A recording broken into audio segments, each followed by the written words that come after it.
ಮೀನರಾಶಿ 2025ರ ಯುಗಾದಿ ವರ್ಷ ಭವಿಷ್ಯ. ಮಾರ್ಚ್ ತಿಂಗಳಲ್ಲಿ ಅಂದರೆ ಇದೇ ತಿಂಗಳಲ್ಲಿ ಶನಿಯು ಮೀನರಾಶಿಯನ್ನು ಪ್ರವೇಶ ಮಾಡಲಿದೆ. ಇದರಿಂದಾಗಿ ಮೀನರಾಶಿಯ ಯುಗಾದಿ ಭವಿಷ್ಯ ಹೇಗಿರಲಿದೆ ಎಂದು ತಿಳಿಯುವುದು ತುಂಬಾನೇ ಮುಖ್ಯ. ನೀವೇನಾದರೂ ಮೀನರಾಶಿಯವರಾಗಿದ್ದರೆ ಯುಗಾದಿ ಭವಿಷ್ಯವನ್ನು ತಿಳಿದುಕೊಂಡ ನಂತರವೇ ನಿಮ್ಮ ಯೋಜನೆಗಳನ್ನು ಮಾಡಿಕೊಳ್ಳುವುದು ಉತ್ತಮ.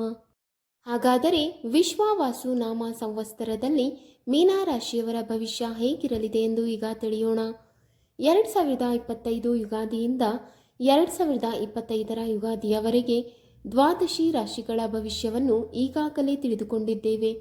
ಕೊನೆಯದಾಗಿ ಮೀನರಾಶಿಯ ಭವಿಷ್ಯ ತಿಳಿಯುವುದು ಬಾಕಿ ಇದೆ. ಹಾಗಾದರೆ ಈ ಯುಗಾದಿ ಮೀನರಾಶಿಯವರಿಗೆ ಸಿಹಿ ತರಲಿದೆಯಾ ಅಥವಾ ಕಹಿ ನೀಡಲಿದೆಯಾ ಎಂದು ಈ ವಿಡಿಯೋದಲ್ಲಿ ತಿಳಿಯೋಣ. 1. ಗ್ರಹಗಳ ಸ್ಥಾನಪಲ್ಲಟ. ಮೀನರಾಶಿಯ ಯುಗಾದಿ ಭವಿಷ್ಯ ತಿಳಿಯಲು ಗ್ರಹಗಳ ಸ್ಥಾನ ತಿಳಿಯುವುದು ತುಂಬಾನೇ ಮುಖ್ಯ.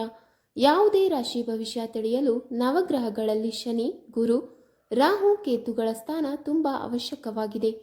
ಮೀನರಾಶಿಯ 1ನೇ ಮನೆಯಲ್ಲಿ ಶನಿ ಸಂಚಾರ ಮಾಡುತ್ತದೆ. ಗುರು ಮೀನರಾಶಿಯ 3ರಿಂದ 4ನೇ ಮನೆಗೆ ಸಂಚಾರ ಮಾಡಲಿದೆ. ರಾಹು 1ರಿಂದ 12ನೇ ಮನೆಗೆ, ಕೇತು 7ರಿಂದ 6ಕ್ಕೆ ಸಂಚಾರ ಮಾಡಲಿದೆ. ಈ ಗ್ರಹ ಸ್ಥಾನದಿಂದಾಗಿ ಈ ವರ್ಷ ಮೀನರಾಶಿಯ ಜನರಿಗೆ ಹೇಗಿದೆ ಎಂದು ತಿಳಿಯಬಹುದು. 2. ಮೀನರಾಶಿಯ ಯುಗಾದಿ ಆರ್ಥಿಕ ಭವಿಷ್ಯ. ವಿಶ್ವಾವಾಸು ನಾಮ ಸಂವತ್ಸರ ಮೀನರಾಶಿಯವರಿಗೆ ಉತ್ತಮವಾಗಿಲ್ಲ. ಯಾಕೆಂದರೆ ಮೀನರಾಶಿಗೆ ಶನಿಯು ಯುಗಾದಿ ಎಂದು ಪ್ರವೇಶಿಸುತ್ತಾನೆ. ಶನಿಯ ಪ್ರಭಾವದಿಂದಾಗಿ ಮೀನರಾಶಿಯವರಿಗೆ ಆರ್ಥಿಕ ತೊಂದರೆಗಳು ಎದುರಾಗಲಿವೆ. ಆರ್ಥಿಕ ವಿಷಯಗಳಲ್ಲಿ ಜಾಗರೂಕರಾಗಿರಬೇಕು. ಸಾಲ ಮಾಡುವುದು, ಹಣ ವೆಚ್ಚ ಮಾಡುವುದನ್ನು ತಪ್ಪಿಸುವುದು ಒಳ್ಳೆಯದು. ದುಡಿದ ಹಣವನ್ನು ಜೋಪಾನವಾಗಿ ಕಾಪಾಡಿಕೊಳ್ಳಿ. ಹೂಡಿಕೆ ಮಾಡುವುದು, ಸಾಲ ನೀಡುವುದರಿಂದ ದೂರವಿರಿ. 3. ಮೀನರಾಶಿಯ ಯುಗಾದಿ ಕೌಟುಂಬಿಕ ಜಾತಕ. ಮೀನರಾಶಿಯವರು ಯುಗಾದಿಯ ನಂತರ ಕೌಟುಂಬಿಕ ಕಲಹಗಳಿಂದ ಬೇಸರಗೊಳ್ಳಬಹುದು. ಕೌಟುಂಬಿಕ ಸಮಸ್ಯೆಗಳು ಎದುರಾಗುತ್ತವೆ. ಕುಟುಂಬದಲ್ಲಿ ಮನಸ್ತಾಪ, ಮೋಸ, ಜಗಳ, ಮಾನಸಿಕ ನೆಮ್ಮದಿ ಹಾಳಾಗುವ ಸಾಧ್ಯತೆಗಳು ಇವೆ. ಸಮಸ್ಯೆಗಳಿಗೆ ಪರಿಹಾರ ಕಂಡುಕೊಳ್ಳುವುದು ಉತ್ತಮ. ಆದಷ್ಟು ತಾಳ್ಮೆಯಿಂದ ವರ್ತಿಸುವುದು ಉತ್ತಮ. 5. ಮೀನರಾಶಿಯ ಯುಗಾದಿ ವೃತ್ತಿ ಭವಿಷ್ಯ. 2025ರ ಯುಗಾದಿ ಹೊಸ ವರ್ಷದಲ್ಲಿ ಮೀನರಾಶಿಯ ಉದ್ಯೋಗಾಂಕ್ಷಿಗಳು ಕಠಿಣ ಸಮಯವನ್ನು ಹೊಂದಿರುತ್ತಾರೆ. ರಾಜಕೀಯ ಒತ್ತಡ ಮತ್ತು ಉದ್ಯೋಗದಲ್ಲಿ ತೊಂದರೆಗಳು ಉಂಟಾಗಲಿವೆ. ಮೀನರಾಶಿಯ ಉದ್ಯಮಿಗಳು ವ್ಯವಹಾರದಲ್ಲಿ ಸಮಸ್ಯೆಗಳನ್ನು ಎದುರಿಸಬೇಕಾಗಬಹುದು. ವ್ಯವಹಾರದಲ್ಲಿ ನಷ್ಟ ಮತ್ತು ಆರ್ಥಿಕ ಸಮಸ್ಯೆಗಳಿರುತ್ತವೆ. 6.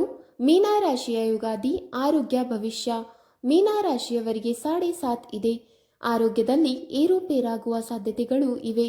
ನಿಮ್ಮ ಆರೋಗ್ಯ ನಿಮ್ಮ ಕೈಯಲ್ಲಿ ಇರುವುದು. ಹೀಗಾಗಿ ಉತ್ತಮ ಆಹಾರ ಸೇವನೆ ಮಾಡಿ. ಹೊರಗಿನ ಆಹಾರ ಸೇವನೆಯನ್ನು ತಪ್ಪಿಸಿ. ಉತ್ತಮ ಆರೋಗ್ಯಕ್ಕಾಗಿ ಧ್ಯಾನ, ಯೋಗ, ವ್ಯಾಯಾಮ ಮಾಡುವುದು ಒಳ್ಳೆಯದು. ಸಣ್ಣ ತಪ್ಪು ಹೆಜ್ಜೆ ಜೀವನ ಪರ್ಯಂತ ಕೊರಗುವಂತೆ ಮಾಡಬಹುದು. ಎಚ್ಚರದಿಂದಿರಿ. ಮದ್ಯಪಾನ, ಧೂಮಪಾನ, ದುಶ್ಚಟಗಳಿಂದ ದೂರವಿರಿ. 7. ಮೀನರಾಶಿಯ ಯುಗಾದಿ ದಾಂಪತ್ಯ ಭವಿಷ್ಯ. ಮೀನರಾಶಿಯವರಿಗೆ ಪ್ರೇಮ ವ್ಯವಹಾರದಲ್ಲಿ ಕಂಟಕ ಇದೆ. ಮಕ್ಕಳ ವಿವಾಹದಲ್ಲಿ ಎಚ್ಚರಿಕೆಯಿಂದ ಇರಿ. ಯಾರನ್ನಾದರೂ ನಂಬುವ ಮುನ್ನ 100 ಬಾರಿ ಯೋಚಿಸಿ. ನಿಮ್ಮ ಜೀವನ ಹಾಳು ಮಾಡುವವರು ನಿಮ್ಮ ಸುತ್ತಲೂ ಇರುತ್ತಾರೆ. ಯಾರೊಂದಿಗೂ ಹೆಚ್ಚು ಆತ್ಮೀಯತೆಯಿಂದ ವರ್ತಿಸುವುದನ್ನು ತಪ್ಪಿಸಿ. ಸಂಗಾತಿಯೊಂದಿಗೆ ನಿಮ್ಮ ಸಂಬಂಧ ಅಷ್ಟೊಂದು ಉತ್ತಮವಾಗಿರುವುದಿಲ್ಲ. ಮನಸ್ತಾಪಗಳು ಉಂಟಾಗಬಹುದು. ಯಾವುದೇ ಸಮಸ್ಯೆ ಎದುರಾದರೂ ಕೂಡ ತಾಳ್ಮೆಯಿಂದ ಯೋಚಿಸಿ ನಿರ್ಧಾರಗಳನ್ನು ತೆಗೆದುಕೊಳ್ಳುವುದು ಸೂಕ್ತ. 8. ಮೀನರಾಶಿಯ ಯುಗಾದಿ ಆಸ್ತಿ ವಾಹನ ಭವಿಷ್ಯ. ಮೀನರಾಶಿಯವರಿಗೆ ಯುಗಾದಿಯ ನಂತರ ಹೆಚ್ಚು ಕೆಟ್ಟ ಫಲಿತಾಂಶಗಳಿವೆ. ಆದರೂ ಕೂಡ ವಾಹನ ಯೋಗ ಚೆನ್ನಾಗಿದೆ. ಆದರೆ ಯಾವುದೇ ದುಬಾರಿ ವಸ್ತು ಖರೀದಿಯಿಂದಲೂ ನೀವು ಮೋಸ ಹೋಗಬಹುದು. ಹೀಗಾಗಿ ಈ ಸಮಯದಲ್ಲಿ ಯಾವುದೇ ವಸ್ತುಗಳನ್ನು ಖರೀದಿ ಮಾಡುವುದನ್ನು ತಪ್ಪಿಸಿ. ದುಬಾರಿ ವಸ್ತುಗಳಿಗಾಗಿ ಹಣವನ್ನು ವ್ಯಯಿಸಬೇಡಿ. ದುಂದುವೆಚ್ಚದಿಂದ ದೂರವಿರಿ. ಒಟ್ಟಾರೆಯಾಗಿ ಈ ವರ್ಷ ಮೀನರಾಶಿಯವರಿಗೆ ಕೆಟ್ಟ ಫಲಿತಾಂಶಗಳನ್ನು ನೀಡುತ್ತದೆ. ಮೀನರಾಶಿಯ ಜನರು ಈ ವರ್ಷ ಹೆಚ್ಚು ಶುಭ ಫಲಿತಾಂಶಗಳನ್ನು ಬಯಸಿದರೆ ಭಾನುವಾರ ನವಗ್ರಹ ಸ್ತೋತ್ರ ಪಠಿಸುವುದು, ಶನಿವಾರ ಶನಿಗೆ ಎಣ್ಣೆಯ ಅಭಿಷೇಕ ಮಾಡುವುದು, ಗುರುವಾರ ದಕ್ಷಿಣಾಮೂರ್ತಿಯನ್ನು ಪೂಜಿಸುವುದು ಮತ್ತು ಶನಿವಾರ ಶಿವ ಅಭಿಷೇಕ ಮಾಡುವುದು ಉತ್ತಮ. ವೀಕ್ಷಕರೇ, ನಿಮಗೆ ಈ ಮಾಹಿತಿ ಇಷ್ಟವಾದಲ್ಲಿ ವಿಡಿಯೋಗೆ ಲೈಕ್ ಮಾಡಿ, ಶೇರ್ ಮಾಡಿ ಹಾಗೂ ಕಮೆಂಟ್ ಮಾಡಿ.